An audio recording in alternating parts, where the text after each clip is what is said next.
ಆಡಳಿತ ನಡೆಸಲಿಕ್ಕೆ ಅವಕಾಶ ಮಾಡಿಕೊಟ್ಟು, ಆದ್ರೆ ನಮ್ಮ ಅಲ್ಪಸಂಖ್ಯಾತರ ಬಾಂಧವರಿಗೆ ಟಿಕೆಟ್ ತಪ್ಪಿಸಿ, ಅದರಲ್ಲಿ ಮುಖ್ಯವಾಗಿ ಈ ದಾವಣಗೆರೆ ಚುನಾವಣೆಯಲ್ಲಿ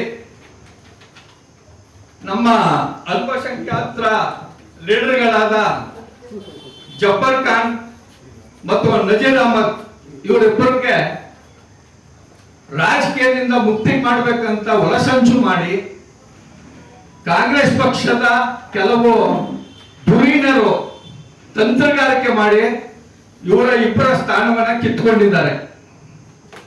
ಜೊತೆಗೆ ನಮ್ಮ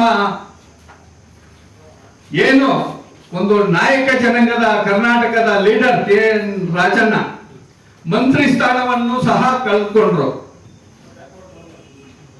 ಇವಾಗ ಇವರು ಕಾಂಗ್ರೆಸ್ ಪಕ್ಷದಲ್ಲಿ ಕೆ ಎನ್ ರಾಜಣ್ಣ ಅವರು, ಜಬ್ಬರ್ ಖಾನ್, ನಜೀರ್ ಅಹಮದ್ ಇವರು 3 ಜನ ಟಾರ್ಗೆಟ್ ಮಾಡಿ ದಾವಣಗೆರೆ ಚುನಾವಣೆಯಲ್ಲಿ ಇವರನ್ನ ಮುಗಿಸಿದ್ರು.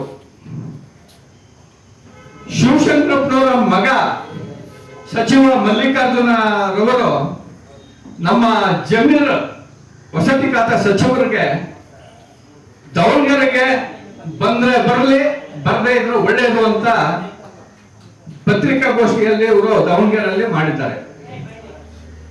ವಸತಿ ಖಾತೆ ಸಚಿವರು ಕೇರಳ ಚುನಾವಣೆಯಲ್ಲಿ ತೊಡಗಿಸಿಕೊಂಡು ವೇಣುಗೋಪಾಲ್ ಪಡೆದು ಒಂದ್ ಕಡೆ ಹಿಂದುಳಿದ ವರ್ಗವನ್ನ ಕಡೆಗಣಿಸಿ ಅಲ್ಪಸಂಖ್ಯಾತರ ಮತಗಳನ್ನು ಕಡೆಗಣಿಸಿ ಅಲ್ಪಸಂಖ್ಯಾತರ ಲೀಡರ್ಗಳನ್ನು ದೃಷ್ಟಿಯಿಂದ ಯಾವುದೇ ಒಂದು ಹೊರತಂತ್ರದಿಂದ ಕಡೆಗಣಿಸಿದ್ದಾರೆ. ಇದು ಈ ವಿರುದ್ಧ ನಾವು ಅಹಿಂದ